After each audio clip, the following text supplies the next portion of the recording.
പ്രാർത്ഥനയ്ക്ക് നിങ്ങൾ എന്തുമാത്രം പ്രാധാന്യത നൽകുന്നുണ്ട്? പ്രാർത്ഥനയ്ക്ക് ദൈവത്തിൻ്റെ കരങ്ങളെ ചലിപ്പിക്കാനുള്ള ശക്തിയുണ്ട്.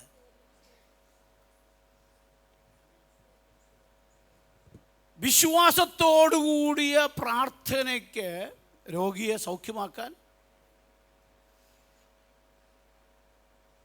പ്രാർത്ഥന എന്ന് പറയുന്നത് ദൈവത്തോട് നാം സംസാരിക്കുന്ന അനുഭവമാണ്.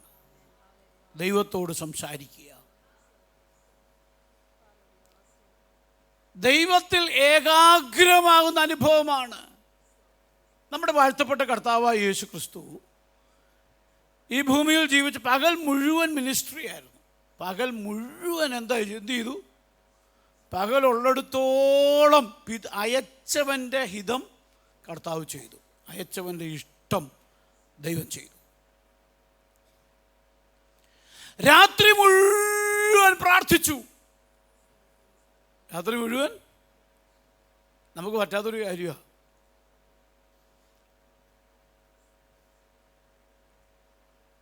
പർവ്വതത്തിൻ്റെ മുകളിൽ കയറി യേശു പ്രാർത്ഥിച്ചു. താഴ്വരയിൽ വന്ന് അത്ഭുതങ്ങൾ ചെയ്തു. ദൈവത്തിന് ആരെ ഉപയോഗിക്കാൻ കഴിയും?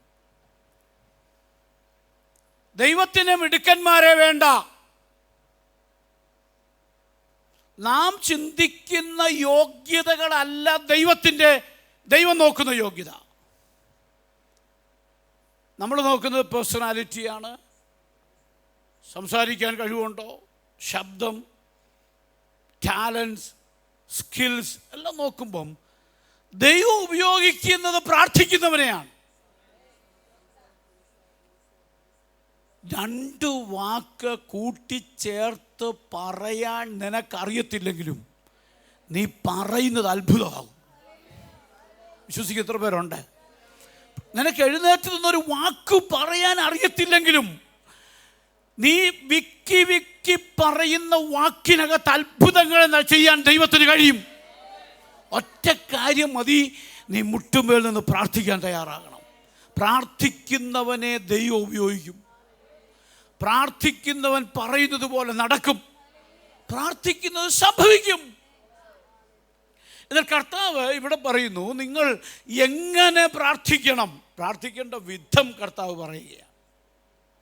സാധാരണ നമ്മുടെ പല പ്രാർത്ഥനകളും വലിയ പബ്ലിസിറ്റിയെ കൊടുത്തുള്ള പ്രാർത്ഥനയാണ്. എന്നാൽ ഇവിടെ പറയുന്ന പ്രാർത്ഥന എന്താണ്? നിങ്ങൾ പ്രാർത്ഥിക്കുമ്പോൾ കപടഭക്തിക്കാരെ പോലെ അരുത്.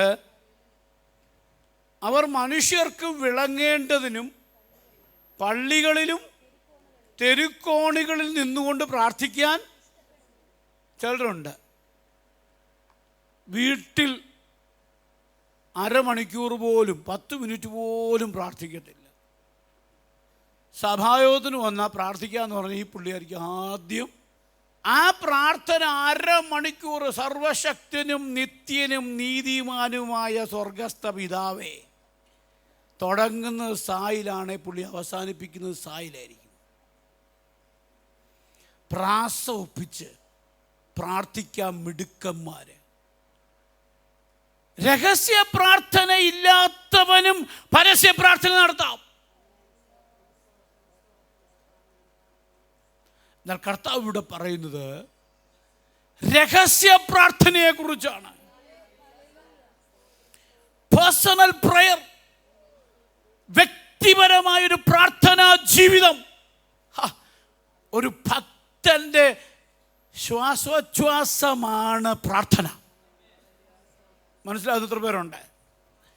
ഒരു ഭക്തനെ സംബന്ധിച്ചിടത്തോളം അവൻ്റെ ഓരോ ശ്വാസവും ഉച്ഛ്വാസവും പ്രാർത്ഥനയായിരിക്കും.